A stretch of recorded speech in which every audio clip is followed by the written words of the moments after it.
Hudson Place residences will be launching at a starting price of 2,200 PSF to 2,400 PSF. Now, is this a safe entry price in today's market?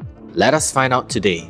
The developers, Qingjian, bought the land approximately 1036 PSF to about 1037 PSF, which translate to about 1980 PSF to 2280 PSF as their break-even price. And now we know that the launch price is around 2200 to 2400 PSF starting from, and which is very close to their break-even price. Is that a good entry price in today's market? I will now do a comparative analysis using 3 nearby projects, starting with Bloomsbury Residences, which is opposite Hudson Place Residences. The second project will be Blossoms by the Park, and the third project will be The Hills at 1 North. All these projects traded at an average range approximately 2,300 PSF to 2,700 PSF. So Bloomsbury Residences traded at a range of 2,348 PSF to a high of 2,717 PSF. Now I must say, compared to Hudson Place Residences who launched at 2,200 PSF to about 2,400 PSF onwards, Hudson Place Residences actually launched at a pretty competitive pricing. However, let us continue with our analysis to see that if this pricing is actually a good entry price. Let us now look at Blossoms by the Park condo. They launched in April 2023 at an average PSF of 2,400 to 2,600 PSF. Fast forward today in 2026, they are now trading at an average range of 2,300 to 2,400 PSF. So let us now look at the Hills at 1 North project. I've just opened up the chart, and as you can see in the chart down here, when the project launched in around April 2024 during their preview date, they launched at a pricing of around 2,500 to 2,700 PSF. Now fast track today, in January 2026, you can see that the price is trading at around 2,003 to 2,500 PSF. So some of you might be thinking, wow, what a huge disparity in the pricing in just a short period of time, around 2 to 3 years. So the purpose of me having this channel is to be able to share live data, transparent data, so that buyers like yourself can make informed decisions in the market moving forward today at a safe entry price. But for those who have actually purchased, or based on my analysis, not to worry, there should be a catalyst effect, which I'll share more later on. The catalyst effect is that there's actually a Dover GLS that has actually been launched and tendered down there at the area, and the developers is actually Qingjian. They have actually purchased the land for 1,556 PSF PPR, and this might be that catalyst effect that can push all the surrounding project in the area upwards. So after sharing all this data, I'll definitely love to be able to expound more details on the project, whether it's a good buy, safe entry, or other options that y'all can actually look into. And if you guys would like to have a second opinion on your property portfolio, feel free to be able to WhatsApp me at my number here, or you can scan the QR code. Let us now dive deeper into the project.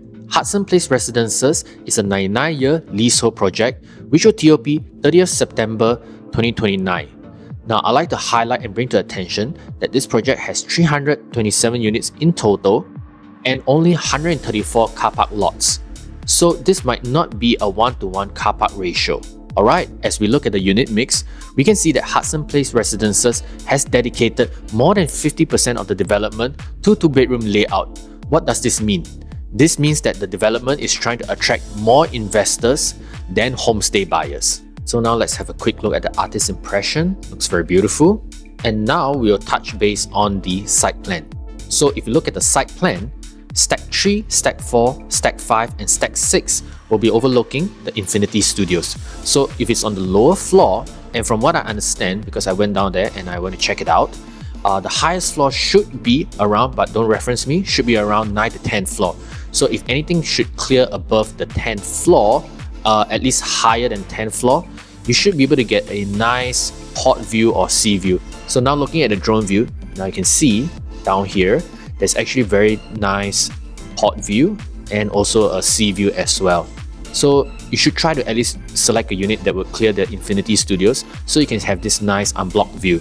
So I'm guessing the lower pricing that is starting from 2,200 should be looking into the Infinity Studio. And next up, we'll be looking at the Bloomsbury facing. So if the Bloomsbury facing, try to select the units that would actually have a clear unblocked view as well and be not so close to the Bloomsbury residences. So now I actually went to the actual site and I prepared some on-site video. So let's check it out. So Bloomsbury Residences is down here. So if you're going to choose any unit, make sure that it's at least facing the unblocked view down here. So this is Infinity Studios. The highest floor is around 9 to 10 floors. So anything above that will clear. So if you look at Hudson Place here, there is an elevation down here, which is around 3 to 5 floors. So anything above the 10th floor, should be able to clear Infinity Studios.